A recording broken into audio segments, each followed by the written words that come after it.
bukan hanya sekedar kota, tetapi juga pusat kreativitas yang tak tertandingi. Di balik keindahan alamnya, Bandung menyimpan harta karun berupa bakat-bakat kreativitas yang tak tertandingi. Melansir website kemlu.go.id, Bandung menjadi salah satu penghubung antara kreativitas dan kewirausahaan di jaringan antar kota kreatif UNESCO.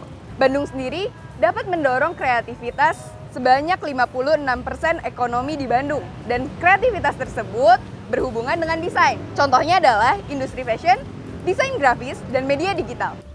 Banyak desainer asal Bandung yang sudah dikenal secara nasional maupun internasional. Salah satunya adalah Kalista Aldenia, pemudi asal Bandung yang pernah membuat desain jaket yang dikenakan penyanyi internasional Billie Eilish.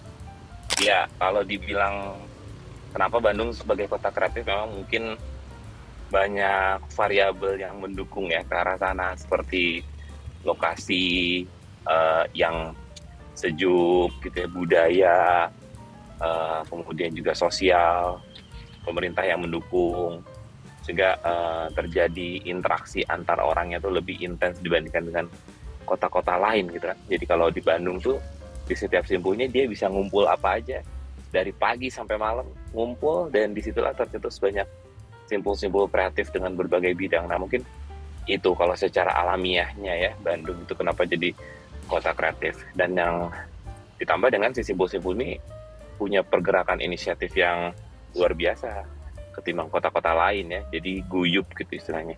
Jadi satu sama lain tuh saling terkoneksi, saling kolaborasinya mudah, didukung dengan alam yang dingin gitu ya. Sehingga si nuansa kreativitas itu mudah tumbuh. Nah, variabel lain tentunya adalah karena di kita tuh banyak kampus ya. Banyak kampus di mana di sana sumber daya manusia terbaik digembleng di Kota Bandung, tempat mereka berpendidikan, tempat mereka berinteraksi.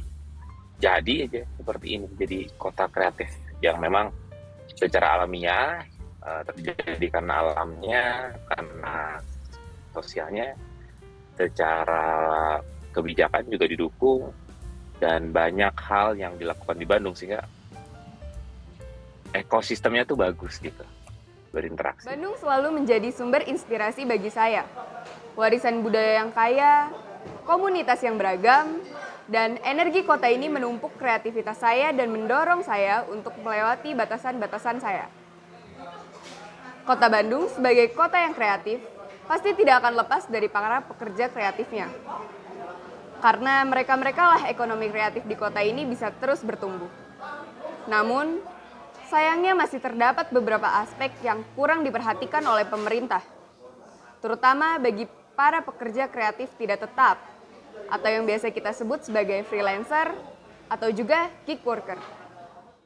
Istilah gig merujuk pada pekerjaan atau proyek yang dilakukan dalam waktu tertentu, seringkali berupa tugas-tugas yang tidak terikat dengan kontrak jangka panjang. Pekerja di gig ekonomi biasanya memiliki fleksibilitas dalam memilih proyek-proyek yang mereka kerjakan, serta mengatur jadwal dan lokasi kerja mereka sendiri. Lebih kayak yang terlalu too much, tapi bagus gitu untuk dilihat.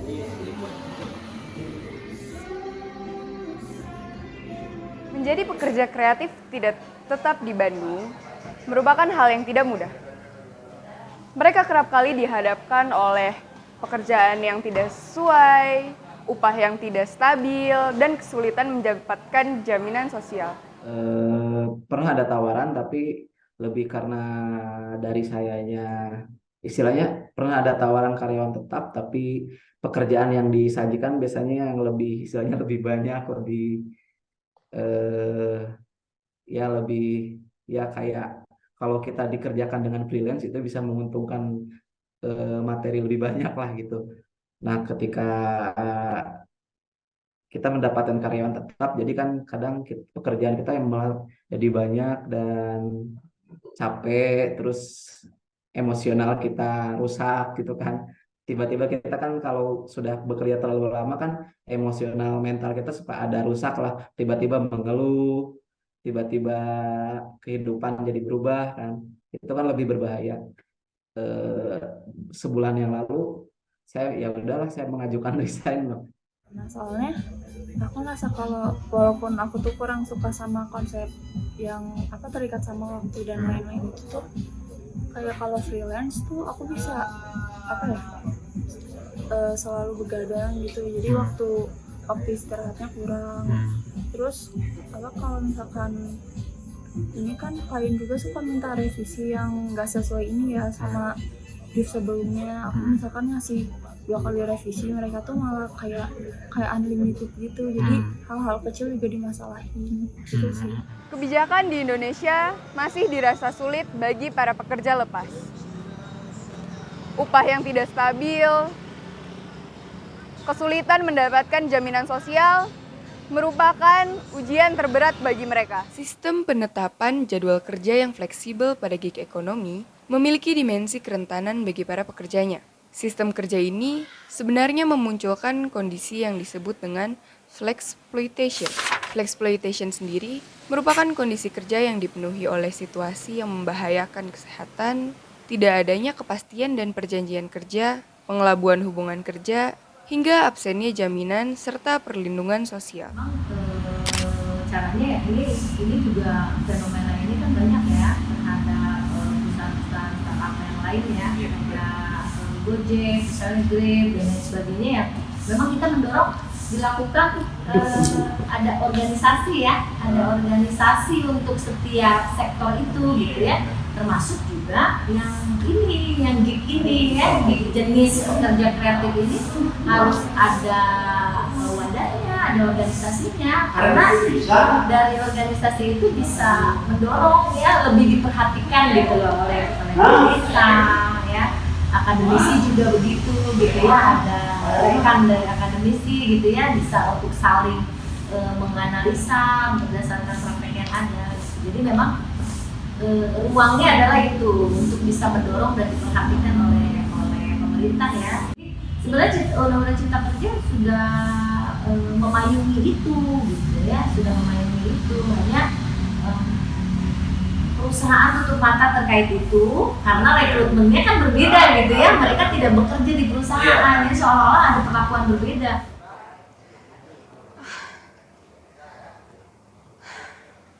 Kan? Kalau lagi ada di posisi kayak gini, ngerjain sesuatu yang bukan ahlinya itu berat banget.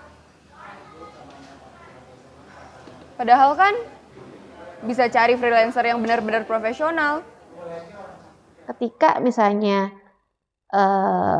lulusan perguruan tinggi atau lulusan SMK tidak terserap oleh industri, kalau dia bisa memanfaatkan kreativitasnya, memanfaatkan potensinya, dia justru malah bisa menciptakan peluang-peluang ekonomi.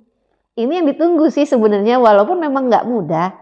Tapi kalau kita lihat sekarang juga jumlah wirausaha ya, itu juga terus meningkat kan. Nah itu rata-rata memang masuknya ke industri kreatif. Kehadiran para pekerja kreatif tidak tetap di Bandung itu, selain mengangkat kota Bandung, tentunya berguna bagi orang-orang yang membutuhkan profesional dengan kontrak kerja yang singkat. Sayangnya, flexploitation yang menjadi suatu kerentanan bagi mereka dirasa kurang dapat diatasi dengan kebijakan-kebijakan yang ada di Indonesia.